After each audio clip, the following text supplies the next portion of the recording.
अस्सलाम वालेकुम स्टूडेंट्स। जो आज का हमारा लेक्चर होगा that will B design of highway oblique airport payment. तो ये एक इम्पॉर्टेंट जो हमारा टॉपिक रह जाता है रहता है रिगार्डिंग ट्रांसपोर्टेशन इंजीनियरिंग, हाईवे या एयरपोर्ट को हम कैसे डिज़ाइन करते हैं। तो ऑब्वियसली बात है, सबसे पहले डिज़ाइन से पहले हम जानना चाहेंगे कि हम पेमेंट किस चीज़ को कहते हैं। तो पेमेंट ऑब्वियसली बात है, जब आप देखते हो, जब कोई भी हम जब गाड़ी देखते हैं या एयरक्राफ्ट हम देखते हैं जब भी चलता है, तो ये किसी एक पाथ पे चल जाता है। उसी पाथ को आप जब उस पे गाड़ियाँ चलेंगी उसको आप कहते हो दैट इज हाईवे।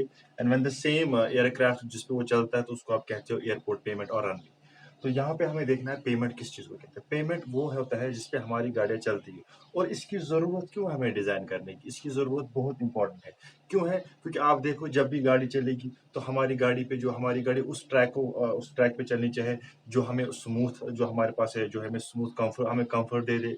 उसमें अंडुलेशंस नहीं होनी चाहिए। अंडुलेशंस का मतलब है कि जो ही हम चलेंगे तो क्या बोलते हैं कि स्मूथ ट्रैक नहीं होगा, तो विद द रिजल्ट हमारी जो है हमें डिस्कम्फर्ट आ जाएगा, फैटीग आ जाएगा उसकी वजह से। तो दैट उसके लिए हमें एक ऐसा पाथ डिजाइन करना है कि जो पाथ हर एक क्राइटेरिया से हमारे लिए जो है फायदेमंद हो। फॉर एग्जाम्पल, हमारे स्पीड के एतबार से भी हमारा हो, लोडिंग के एतबार से वो यील्ड ना हो जाए। वो ऐसा नहीं हो जाए कि हम उस ट्रैक पे चलते हैं तो वो जब उस पे चलते हैं तो वो यील्ड हो जाता है, उसमें पॉट होल्स हो जाते हैं, बाकी बात उसमें जो चीजें हो जाती है। तो उस एतबार से हमें उसको वैसा डिजाइन करना है ताकि इसके अंदर एक जो हमारी प्रॉपर्टीज है वो ऐसी वैसी प्रॉपर्टीज आ जाए जिन प्रॉपर्टीज से हमारा हमारा फायदा आ जाएगा। अगर आप देखोगे पुराने जमाने में क्या होता था कि जब वो अर्दन रोड्स होते थे, जब अर्दन रोड्स हमें बनाते थे, तो क्या अभी भी देखते हो आप, अभी भी बहुत गाँव में या किसी जगह आप देखोगे जो दूर दराज होती जगह है, उन पे अभी भी हमारे पास जो कच्चे रोड्स होते हैं, तो वो रोड्स वो डिजाइन नहीं किए जाए, वो डिजाइन नहीं हुए थे ऐसे ही लाया उन्होंने, मटेरियल बिछाया उस पर ताकि हम उस पर पाथ बनाए। तो विद द रिजल्ट आप क्या देखते हो, जो ही आप वहां से चलते हो आप सीधे बोलते हो कि हम किस रास्ते से आए। जब वापसी आएंगे तो हम ये वाला रास्ता इख्तियार नहीं करेंगे। क्यों? क्योंकि वो जो रोड था उसको डिजाइन नहीं किया गया था अकॉर्डिंग द कंसिडरेशन, जो हम जिन कंसिडरेशन से देखना होता है कि रोड कैसा ठीक रहेगा, उनको उसको डिजाइन नहीं किया था। ऐसे ही बिछाया होता है, फॉर एग्जाम्पल एग्रीगेट लाया होता है, फिर सॉइल लाई होती है, तो उसके बाद उसको बनाया होता है विदाउट हमने ना उसमें क्राइटेरिया कुछ देखा होता है, ना हमने उसमें कुछ प्रॉपर्टीज देखी होती है। तो यहाँ पे जो पेमेंट की बात है, पेमेंट हमारे लिए एक ऐसा इंपॉर्टेंट चीज है कि जहां जहां आप देखोगे कि डेवलप्ड कंट्रीज हैं, उन डेवलप्ड कंट्रीज में सबसे जो इंपॉर्टेंट एक चीज होती है दैट इज उनके जो पेमेंट्स होते हैं वो जबरदस्त पेमेंट्स होते हैं। वो हर एक एतबार से स्मूथ होते हैं, उनमें स्पीड मतलब हर एक एतबार से इंसान जब वहां से चलता है कंफर्ट भी आता है। तो उस एतबार से ये जो हमारा पेमेंट है इसको हमें ऐसा डिजाइन करना है ताकि हर एक एतबार से, चाहे हम स्पीड की बात करें, हमें उस पेमेंट पे अच्छी स्पीड भी होनी चाहिए, हमें कंफर्ट भी होना चाहिए, फैटिक भी नहीं होना चाहिए, हम थक भी नहीं जाने चाहिए, अंडुलेशंस भी होनी चाहिए। वरना अंडुलेशंस हो जाएगी तो आपको पता है कि जब आप देखते हो किसी कच्चे रोड से जहाँ चलते जहाँ पे अंडुलेशंस बहुत होती है, अन्योन्यस हो जाती है, तो उन उन अन्योन्यस से क्या हो जाता है, एक तो हमारा वो छोटा सा सफर हमें बहुत उस पे हम बहुत थक जाते हो, और हम हमारा दिल ही नहीं चाहता है कि हम इस वाले जो है इस रोड से हम वापस आ जाए। तो उस एतबार से पेमेंट बहुत इंपॉर्टेंट चीज है। इसको डिजाइन किया जाता है, बहुत से कंसिडरेशंस को लिया जाता है कि बाय एग्रीगेट कैसा हमारा होना चाहिए, हम लेयर्स को कैसे हम हमारे लेयर्स कैसे हो जाए, हमारे जो है पेमेंट कैसा हो जाएगा। तो बेस्ड अपॉन दैट हमारे पास पेमेंट की जो है वो पेमेंट के हमारे पास मेनली टू टाइप्स है। पेमेंट हमारा जो पहला type is flexible flexible pavement. Flexible pavement के साथ साथ हमारा जो दूसरा है that is rigid payment. Rigid payment, rigid payment. और उसके बाद जो हमारा तीसरा आ जाता है, हालांकि मेनली हमारे पास ये दो टाइप्स हो जाते हैं, flexible pavement and rigid payment. और जो हमारा तीसरा टाइप आता है दैट इज सेमी रिजिड। यहाँ पे आपको देखने की बात है कि हमारे पास जो एक तो हमारे पास है फ्लेक्सिबल पेमेंट है, रिजिड पेमेंट है एंड सेमी रिजिड पेमेंट है। इनके टर्मिनोलॉजी से हमें पता चल जाता है कि फ्लेक्सिबल पेमेंट क्या बोलता होगा, रिजिड पेमेंट क्या बोलता होगा और सेमी रिजिड पेमेंट क्या बोलता होगा। इसमें आप देखेंगे कि जो सबसे पहला टाइप है that is flexible pavement. Flexible pavement किस चीज को कहते हैं? फ्लेक्सिबल का आप समझ आपको इसके जो है लफ्ज से समझ आ रहा है कि फ्लेक्सिबल फ्लेक्सिबल का मतलब है इसमें जो हम हमारा जो पेमेंट होता है हम उसको डिफरेंट लेयर्स में ड्रॉ करते हैं। हम क्या करते हैं, पहले एक लेयर होती है, उसके बाद दूसरी लेयर होती है, तीसरी लेयर होती है, फिर जाके जो हमारी टॉप लेयर होती है। तो उसमें क्या हो जाता है कि जब उस पे गाड़ियां चलती है, वटेवर जो भी उस पे लोड चलता है, तो वो लोड ट्रांसफर होता है। ट्रांसफर होता है वो पहले लेयर पे आ जाता है, वो पहले लेयर दूसरे लेयर पे ग्रेन टू ग्रेन ट्रांसफर हो रहा है। मतलब कि जो टॉप मोस्ट लेयर है उस पे ज्यादा स्ट्रेस आएगा, ऑब्वियसली बात है, क्योंकि लोड डायरेक्ट उस पे आ रहा है, जो उस पे कंप्रेसर स्ट्रेस आ रहा है डायरेक्ट, तो विद द रिजल्ट जब स्ट्रेस उस पे आ रहा है वो पहले लेयर का जो उस पे जो ग्रेन्स होते हैं वो स्ट्रेस को ट्रांसफर करते हैं सेकंड लेयर पे, और वो सेकंड लेयर जो है वो लोड करती है ट्रांसफर टू थर्ड लेयर। इस तरह से grain to grain transfer of load होता है। और इसमें फ्लेक्सिबल क्यों कहते हैं? अगर आपको कोई भी लेयर जो है उसके नीचे किसी भी लेयर, दूसरी लेयर, तीसरे में अनडुलेशन हो जाएगी, तो वो अनडुलेशन प्रोपिगेट हो जाएगी हमारे टॉप लेयर तक। इसलिए आप देखते हो जो पॉट होल्स हो जाते हैं, जो हमारे पास फ्लेक्सिबल पेमेंट्स होते हैं, उसमें आप देखते हो कि कहीं पे कोई लेयर जो है कमजोर पड़ जाती है, तो विद द रिजल्ट वो अनडुलेशन प्रोपिगेट होता है, वो हमारे टॉप लेयर पे आ जाती है, विद द रिजल्ट हमारा टॉप लेयर जो होता है वो बेंड टाइप हो जाता है। तो फ्लेक्सिबल पेमेंट आपको आ गया समझ कि क्या है उसमें। इसमें हमारे पास डिफरेंट लेयर्स होते हैं, मैं इनको बनाने की कोशिश करूंगा यहाँ पे ऐसे फ्लेक्सिबल पेमेंट को।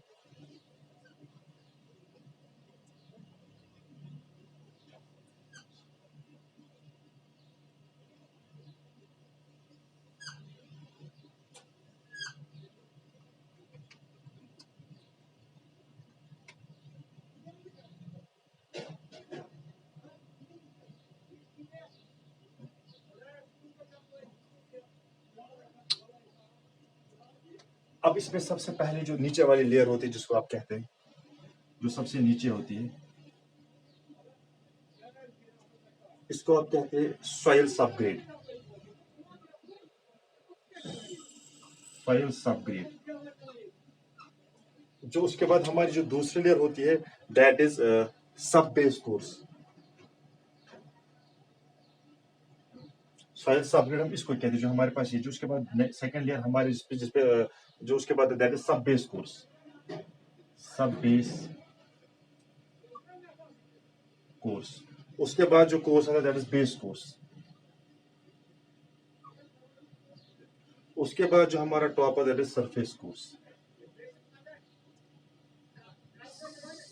सरफेस। तो आपने यहाँ पे देखा फ्लेक्सिबल पेमेंट में आपने क्या देखा कि हमारे पास डिफरेंट लेयर्स है। हमारे पास जो सबसे पहले नीचे वाले जिसपे लास्ट पे जो स्ट्रेस आ रहा है दैट इज सॉइल सबग्रेड। उसके बाद हम एक लेयर कंस्ट्रक्ट करते हैं, उसको हम कहते हैं सब बेस कोर्स।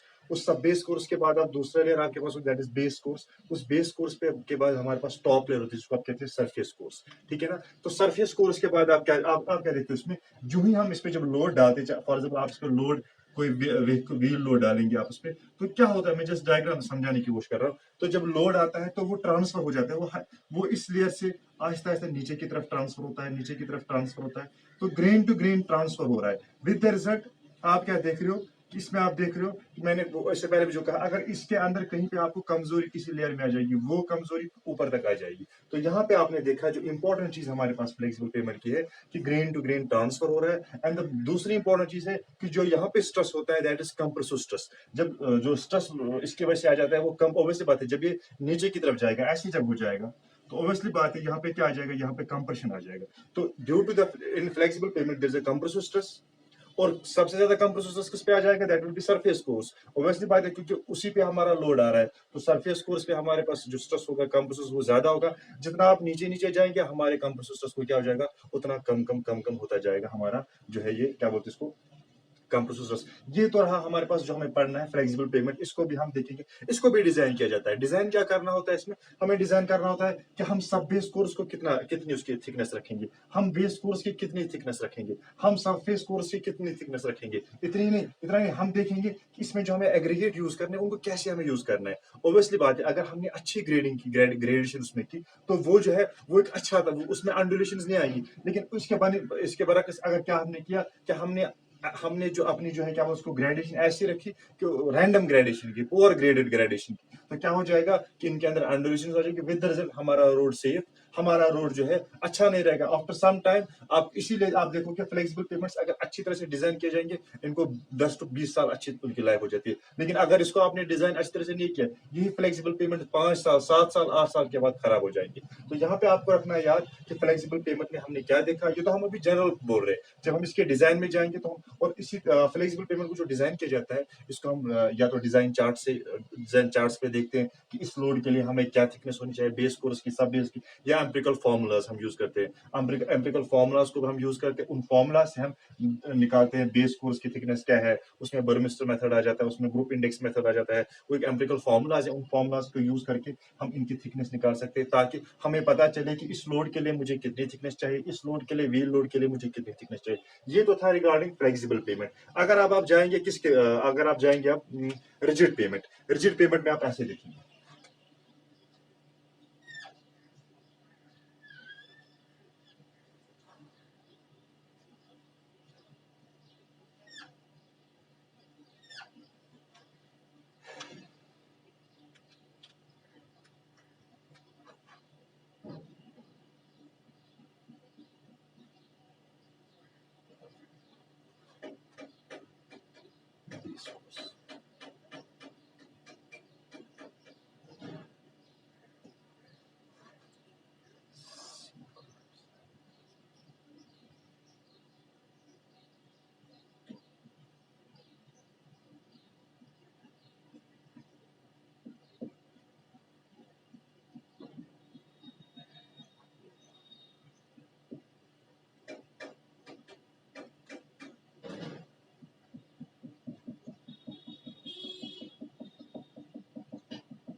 अब आप देखिए इसमें और उसमें क्या फर्क है। यहाँ पे आपने देखा लेयर्स, दो तीन लेयर्स थी, जिनके बाद आपने लोड को ट्रांसफर किया।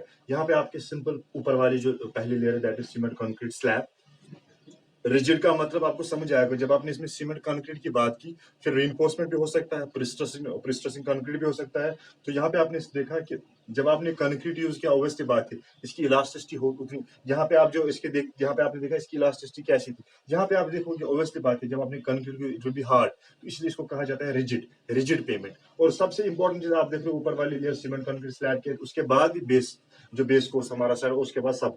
यहाँ पे बेस कोर्स के बाद सब बेस था, उसके बाद हमारा सब ग्रेड था। यहाँ पे डेनल एक लेयर के बाद हमारे पास जो सब ग्रेड आ जाता है। तो यहाँ पे आप देखो कि सीमेंट कंक्रीट स्लैब, हम जो इसकी टॉप होती है, इसमें हम कंक्रीट यूज कर सकते हैं, जो सीमेंट कंक्रीट जिसकी वजह से रिजिड बन जाता है। द मेन डिफरेंस आपने यहाँ पे देखा, फ्लेक्सिबल पेमेंट में क्या होता था, grain to grain distribution load होता था। आप जो है एक लेयर से दूसरी लेयर की जाए, यहाँ पे वैसा चीज नहीं है। यहाँ पे स्लैब एक्शन जो आप पढ़ते हो डिजाइन में, स्लैब एक्शन जो जैसे स्लैब लोड रेजिस्ट करती है, यहाँ पे वैसे एक एक्शन हो जाता है। और सबसे इंपॉर्टेंट चीज, यहाँ पे कंप्रेसिव स्ट्रेस होता था, यहाँ पे टेंसाइल स्ट्रेंथ। इस रिजिड पेमेंट के अंदर टेंसाइल स्ट्रेंथ जरूरी होनी चाहिए। इसके अंदर टेंसाइल स्ट्रेंथ 40 टू 50 केजी पर सेंटीमीटर स्क्वायर होनी चाहिए। तो यहाँ पे क्यों होनी चाहिए, क्योंकि यहाँ पे टेंसाइल स्ट्रेंथ ज्यादा हो, इसलिए होनी चाहिए क्योंकि यहाँ पे बेंडिंग हो रही है। और जब बेंडिंग हो रही है इसके अंदर, तो ऑब्वियसली बात है इसको क्या चाहिए, कि इसको चाहिए कि इसके अंदर जो है फ्लेक्सिबल स्ट्रेंथ, टेंसाइल स्ट्रेंथ इसके अंदर अच्छी खासी हो। तो यहाँ पे इंपॉर्टेंट चीज है कि यहाँ पे आपने देखा ग्रेन टू ग्रेन डिस्ट्रीब्यूशन नहीं है, स्लैब जो है वो अपना फोर्स ले रही है। और सबसे इंपॉर्टेंट चीज यहाँ पे वैसा चीज नहीं है कि अगर आपको बेस कोर्स में कुछ मसला हो जाए तो वो टॉप की तरफ प्रोपिगेट नहीं, वैसा नहीं है।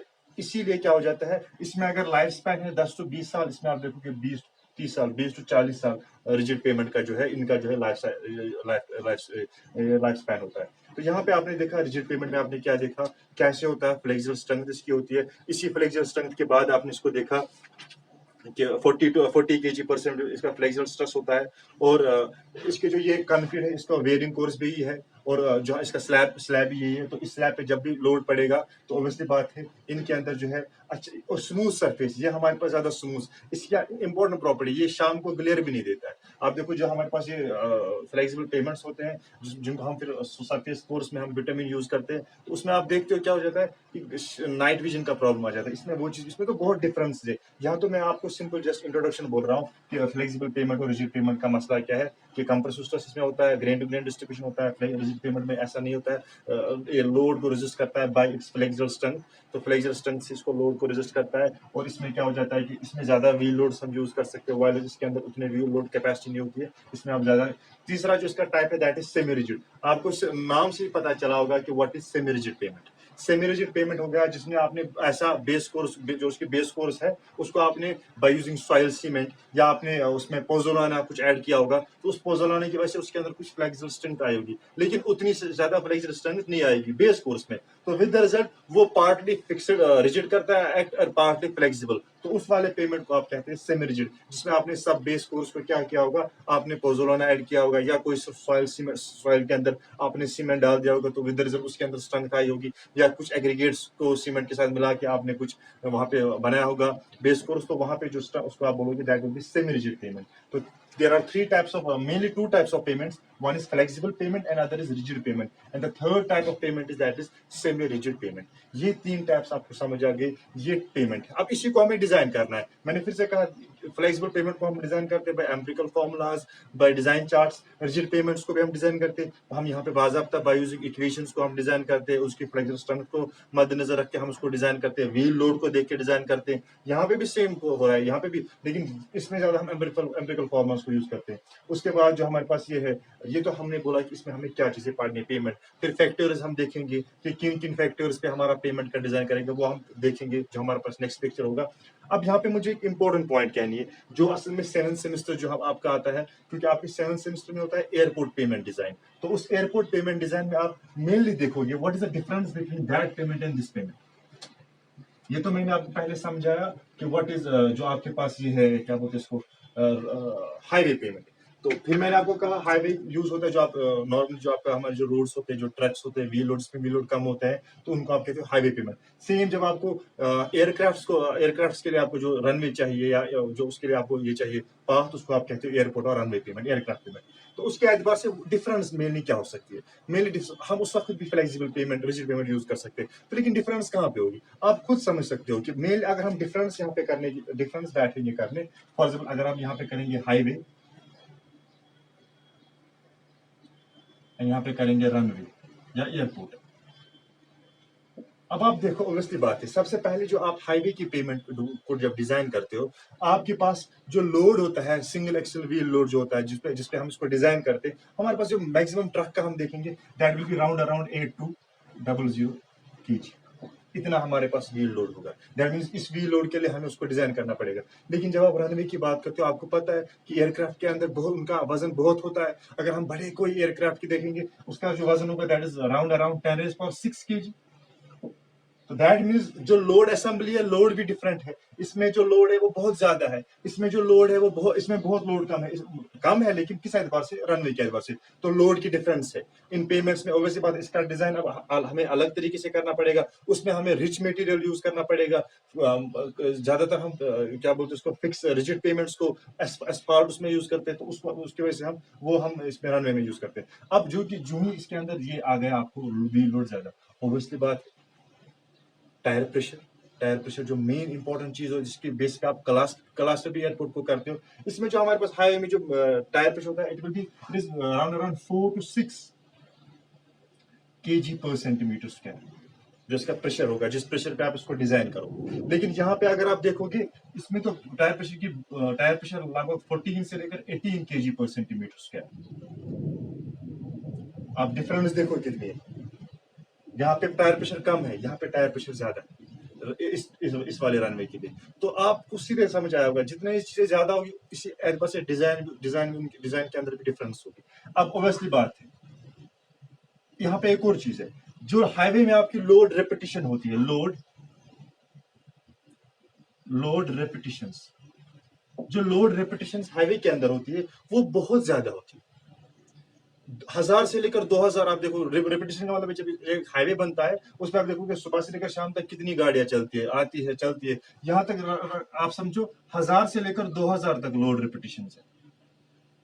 वाइल एज इन रनवे हमारे पास लोड रेपिटेशन इतनी नहीं है। हमारे पास अगर होगी भी, that is 20,000 to 40,000 in its whole lifespan, whole lifespan, whole span, whole lifespan।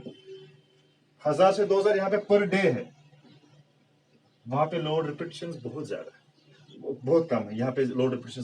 अच्छा, हालांकि दिमाग आना चाहिए था कि इसमें लोड रिपीटेशन ज्यादा है, इसमें लोड रिपीटेशन कम है। इसकी थिकनेस हमें हाईवे की ज्यादा होनी चाहिए, क्यों? क्योंकि जब ज्यादा इस पे चल रही है गाड़ी, तो वेयर एंड टियर ज्यादा हो जाएगा। तो लेकिन यहाँ पे इन चीजों पे जब आप नजर डालते हो, इन पे आप देखते हो कि टायर प्रेशर भी कितना इसमें ज्यादा है, लोड भी सिंगल एक्सल व्हील लोड कितना ज्यादा है। तो यहाँ पे thickness of payment is less, यहाँ पे thickness of payment is more. इससे बहुत ज्यादा थिकनेस इसके अंदर होगी। तो यहाँ पे अच्छा, यहाँ पे आप देखते हो जो यहाँ पे जो लोड का एरिया होता है, जो हाईवे में आप देखते हो, आपको पता होता है कि लोड मेनली कहाँ पे ये हो जाता है कि जो हमारे पास हाईवे होते हैं, जो आपके ज्योमेट्री डिजाइन में पढ़ा होगा, अगर ये गाड़ी है, ये हमारे पास इसके एक्सट्रीम से यहाँ से 1 to 1.2 मीटर के बाद हमारे पास जो गाड़ियां चलती है, हम डिस्टेंस रखते हैं। तो लोड जब जो गाड़ियां चलती है एक सेंटर लाइन डिस्टेंस में चल जाती है, ठीक है ना। वायरलेस जो हमारे पास वहां पे होता है, इसमें कहाँ पे हमारे पास रनवे में हमारे पास इरेगुलर, हमारे पास क्या हो जाएगी, व्हील लोड असेंबली जो आप देखते हो, डिफरेंट टायर्स की क्या होगी, डिफरेंट व्हील लोड असेंबली होगी। कोई किसी की डिस्टेंस ज्यादा होगी, किसी की डिस्टेंस कम होगी। तो यहाँ पे हम इसलिए इसको कहते हैं, यहाँ पे चैनलाइज्ड ट्रैफिक है। यहाँ पे डिफरेंट व्हील असेंबली है, तो यहाँ पे नो चैनलाइज्ड ट्रैफिक। इस पे चैनलाइज्ड ट्रैफिक नहीं, इस पे चैनलाइज्ड ट्रैफिक है। यहाँ पे आपने समझा, यहाँ पे चैनलाइज्ड ट्रैफिक है, यहाँ पे चैनलाइज्ड ट्रैफिक नहीं है। इसी एतबार से डिजाइन भी आपने देखा, लोड रिपीटेशन भी आपने देखा, इसी और ऑब्वियसली बात है, यहाँ पे हमारे पास स्मूथ जो यहाँ पे क्वालिटी होनी चाहिए, यहाँ पे quality should be good, very good. इसको हम बोलेंगे quality should be very good. क्यों? अगर थोड़ा बहुत पॉट होल इसमें हो जाएगा तो आपको पता है कि सारा वो जो बेचारे हैं सारे उनमें सारी तेजी मारा, वो उसी के साथ मर जाएंगे। थोड़ा बहुत अगर इसमें वहां होगा, यहाँ पे अगर क्वालिटी हम देखते हैं कि हमारी रोड्स की उतनी क्वालिटीज नहीं होती है, इसमें क्वालिटी कम भी है लेकिन उतना नुकसान नहीं कर सकता जितना ये नुकसान कर सकता है, ठीक है ना। इसलिए कहा जाता है ना सवाल ऐसे, which is the safest mode of transport. Safest mode of transport कौन सा है? It is aircraft transport. क्यों? क्योंकि उसमें नंबर ऑफ जो एक्सीडेंट्स होते हैं वो कम है, वेल एज कम्पेयर टू। हाँ, दूसरी बात सही है कि अगर उसमें एक्शन हो गया तो देयर इज 99% चांस कि सारे जो है उसमें से मर जाएंगे। लेकिन हम किस बेस पे देखते हैं safest mode? On the base of number of accidents in a particular time. तो यहाँ पे आपने देखा चैनलाइजर, यहाँ पे आपने देखा नॉन चैनल, इसमें चैनलाइजर ट्रैफिक नहीं होता है। ये आपने कुछ बेसिक और भी इसमें डिफरेंसेस अगर आप देखोगे डिजाइन के एतबार से, इसमें क्वालिटीज क्या है उसमें। अच्छा, अगर आप यहाँ पे देखोगे विड्थ हम कितना रखते हैं, सिंगल लेन के लिए 3.5, 2 लेन के लिए 7.5 या 10 मीटर तक, आप 3 लेन से 10.5 मीटर विड्थ आपकी जो होती है रनवे की, हाईवे की। यहाँ पे तो अगर आप स्टार्ट करोगे क्लास ए 45 मीटर, 45 मीटर इसकी विड्थ होती है, इसकी 10.5 मीटर 3 लेन के लिए होती है, यहाँ पे 45 मीटर की विड्थ होती है। तो यहाँ पे भी आप देख सकते हो कि कितना इनके अंदर डिफरेंस है उस पेमेंट और इस पेमेंट में। और जहां तक ड्रेनेज की बात है, इसमें हम ड्रेनेज का उतना खास ख्याल रखते हैं लेकिन उतना नहीं। यहाँ पे हमें ड्रेनेज के एतबार से भी बहुत इंपॉर्टेंट चीजें दिमाग में रखनी होती है। तो ये जस्ट मैंने आपको एक डिफरेंस कही between the highway payment and between the runway payment, क्योंकि ये इंपॉर्टेंट टॉपिक है। 7th सेमेस्टर में जब हम जाते हैं तो हमें एक पहला ही टॉपिक होता है कि आप किन बेस पे इनको डिफरेंस करते हो। अब आपको मैंने समझा है कि किन बेस पे हम डिफरेंस करते हैं। हमें यहाँ पे अगर आप फ्लेक्सिबल पेमेंट यूज करेंगे हम, ठीक है, लेकिन यहाँ पे अगर हमने फ्लेक्सिबल पेमेंट को यूज करना है तो लेकिन हमें ऐसी क्वालिटी का पेमेंट सरफेस कोर्स रखना है ताकि उसके अंदर वेरिएंट हो ही नहीं, वो बिल्कुल अच्छी तरह से उसके अंदर कुछ भी वेरिएंट, उसके अंदर मटेरियल इतना हाई क्वालिटी असफाल्ट होना चाहिए ताकि क्या हो जाए कि उसके अंदर अगर थोड़ा बहुत आप देखते हो, कभी आप देखते हो जब लैंडिंग हो जाती है, थोड़े जो है टायर जो है इसके जमीन के साथ आ जाते हैं, हायर टायर, बहुत टायर प्रेशर है तो ब्लास्ट हो सकती है चीजें। तो हमारे पास रोड को वहां पे उसकी स्ट्रेंथ को भी देखना है और इस तरह से। और यहाँ पे हम वेरिएबल थिकनेस को रख सकते हैं लोड इस रनवे की। क्यों वेरिएबल थिकनेस? क्योंकि आपका जो हाईवे बहुत बड़ा है, 45 मीटर है, लेकिन जो हमारा एयरक्राफ्ट है वो बीच में चल जाता है किसी डिस्टेंस पे, तो उस डिस्टेंस पे आपकी एक थिकनेस होगी। वायरलेस पूरे रनवे के लिए आप उसकी थिकनेस उतनी रखोगे। क्यों? क्योंकि उससे कॉस्ट आपका ज्यादा आ जाएगा। तो दिस वाज द मेजर जो हमारे पास मेन डिफरेंसेस थी between highway and runway payment. और हमने पहले भी पढ़ा पेमेंट के टाइप्स में, क्या हमने पढ़े, flexible pavement and rigid payment, उसके बाद हमने पढ़ा सेमी रिजिड। अब जो हमारा नेक्स्ट लेक्चर होगा उसमें हम पढ़ेंगे फैक्टर्स, उसके बाद हम डिजाइन फ्लेक्सिबल पेमेंट को करेंगे, उसी के साथ आगे आगे चल के हम रिजिड को भी डिजाइन करेंगे, ठीक है ना। Thank you.